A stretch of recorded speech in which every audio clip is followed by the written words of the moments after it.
Hey guys, welcome back to the channel. Matt here. Today we're going to be installing a Titan blower fan on the back of my Dometic fridge on my Escape 19 travel trailer. In this video, I'll show you what comes in the box, I'll take you through the installation step by step, and I'll tell you a little bit about the science behind this and why I think this is a good addition to an RV fridge.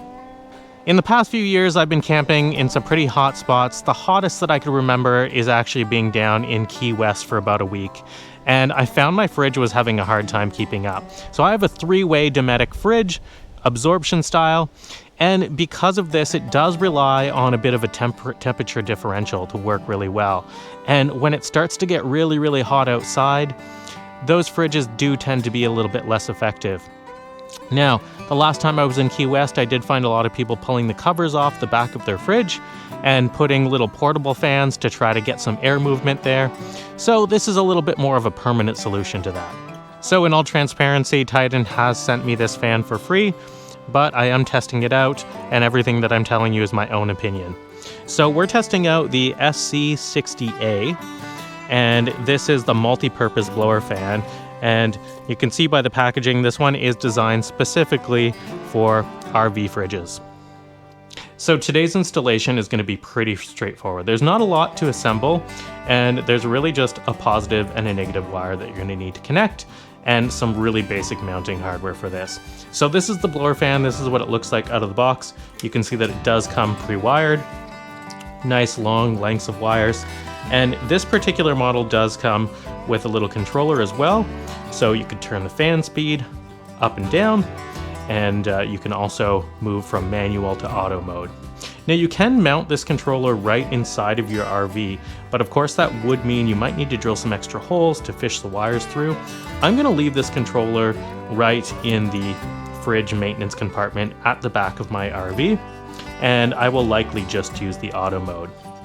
Now the mounting hardware that comes with this is kind of neat because it does come with some magnets, so you can easily attach it and detach it, so you don't have to leave this thing in your fridge compartment when you're traveling a long distance on the road.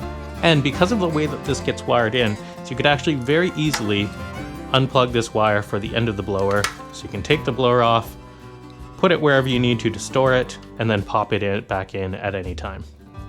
All right, so let's go and install this thing. So here we are at the back of the trailer. This is where I'm going to access the back of my fridge right here. Easy to pop off. You're just going to turn both of these little clips. This will pop right out. So what we're actually looking for here is a spot to tie in to 12 volts. You need 12 volts to power this fan. And of course, because this is a 3-way fridge, there is a 12-volt supply coming from my battery, which you can see right here, coming into a terminal block, which I could find right there. So I'm actually going to tie in directly to that terminal block. Now, of course, your application might look a little different.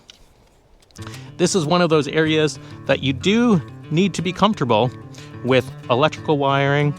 And if you're not, maybe go ahead and ask a professional to help you out with this installation.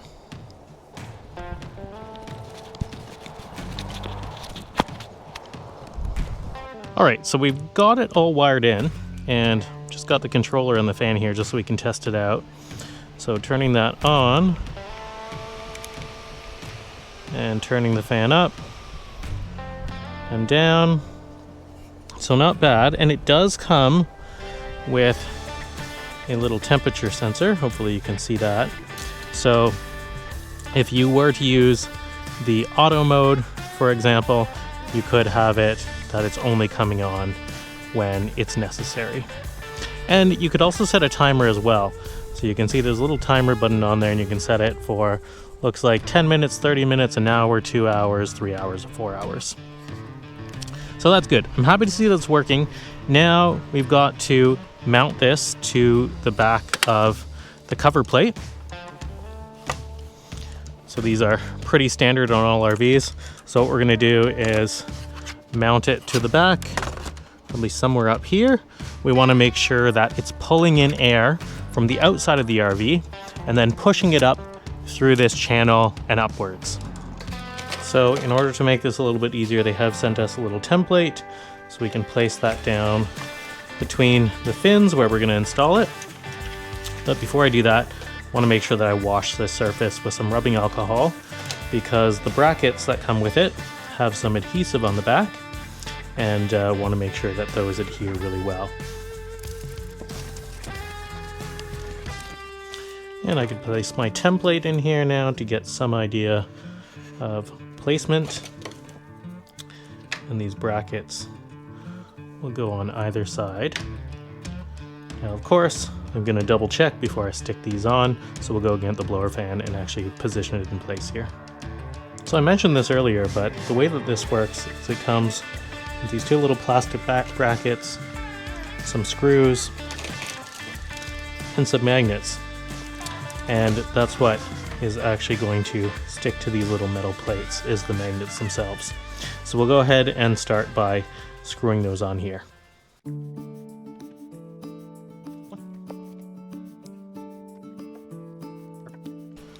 Alright, so let's try putting it in place. Just magnets right on. Just like that. And you can see this thing is very solid. It's not going anywhere. Actually, you probably could easily travel with this on without an issue. The metal sound that you're hearing is actually my little event covers that are flopping around, but the fan itself is good. Okay, so let's plug it back in and test it out one more time. Alright, turn it on, crank up the volume, and I can feel the airflow. So what it's doing is it's sucking in from the bottom here, so from the outside, and then it will be blowing against the fins on the back here. So that should add some good cooling. It's a closer look at what you're seeing inside. So the fan is going to be blowing against these coils, pushing air upwards, and you can see that the air departs from the top vent up there. I'll also mention that they do send some adhesive so that you could stick this onto a surface. I haven't quite decided where I'm going to put this yet in my fridge compartment. Like I said earlier, I'm actually not going to run it to the inside of my RV. I would rather just enter the back of this compartment and turn it on those hot days. But we have lots of options.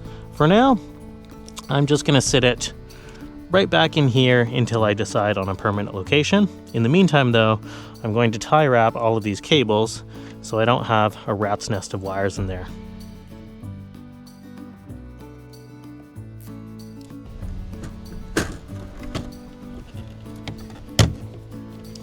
Perfect, so that fits nicely.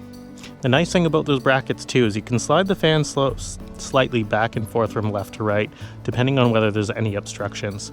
And just make sure that when you are putting it in, that you're not pinching any other components inside that compartment. On those super hot days, very straightforward. You can pull off the back compartment. See, my fan is already in here. Got my controller inside. I'm gonna switch that on to whatever speed I feel is appropriate. I can feel the air blowing.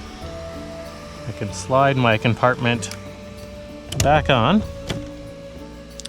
And just like that, we're pulling in more air than we were before. Should be able to keep that fridge cooler on those really hot days. As always, I hope you found this video useful. If you do have any questions about the installation of this or anything else RV related, leave a comment below and I'll do my best to get back to you. I look forward to seeing you in the next video. If you enjoyed this video, don't forget to subscribe to our channel. It really does help us out. And don't forget to come back tomorrow to see where we go next.